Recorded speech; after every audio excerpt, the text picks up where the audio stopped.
trailernya keluar, netizennya yang udah panas. Merah Putih One for All, animasi nasional dengan anggaran miliaran.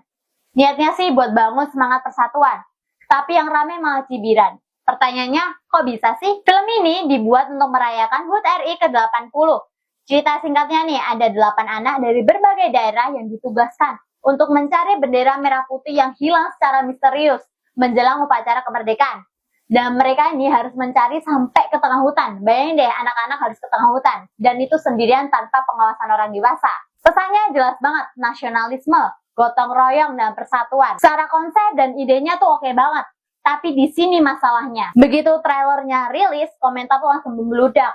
Visualnya dibilang kaku, detailnya tipis, dan mirip banget sama game jadul. Lebih heboh lagi nih, rumor bilang produksi film ini tuh kurang dari sebulan. Dan beberapa asetnya beli dari website 3D. Yang pastinya bukan bikinan sendiri dong ini ya. Dan disinilah publik tuh mulai curiga. Ini tuh dikerjain secara serius atau cuma kejar tayang? Dan ada komentar yang bilang nih, masa dengan anggaran sebesar itu sampai miliaran hasilnya kayak gini? Dan ada juga yang nyindir bilang gini, grafiknya tuh kayak zaman batu gak sih? Bahkan banyak yang bandingin nih film ini sama animasi lokal seperti Jumbo ataupun Battle of Surabaya. Yang grafiknya atau visualnya tuh lebih rapi dan dikerjain juga lebih matang waktunya. Jadi ini masalah selera atau ekspektasi yang gak ketemu. Produsernya Toto Sugriwo santai aja sih nanggepinnya. Katanya nih, dia bilang gini, senyumin aja, komentator kan lebih pintar daripada pemain. Banyak kan yang ambil manfaatnya dari sini. Postingan kalian viral semua kan? Dan mereka nih tetap tampil pede untuk rilis pada tanggal 14 Agustus 2025.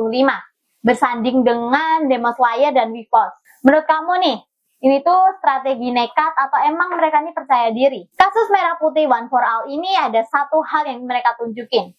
Kalau budget mahal atau miliaran itu nggak ngejamin hasilnya jadi oke ataupun maksimal. Kalau mau animasi nasional dihargai, butuh transparansi, waktu produksi yang mateng, dan respect sama ekspektasi penonton. Kan mereka ini menampilkan untuk publik. Jadi mereka juga harus menghargai ataupun respect sama ekspektasi orang-orang mengenai film yang kalian buat. Kalau menurut kamu nih, dengan budget miliaran, ini tuh film worth it banget gak sih buat ditonton? Dan mending kasih kritikan pedes atau disemangatin? Coba deh tulis pendapat kamu di kolom komentar.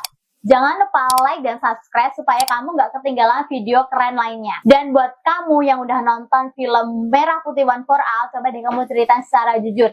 Ini tuh film sesuai ekspektasi atau malah zon?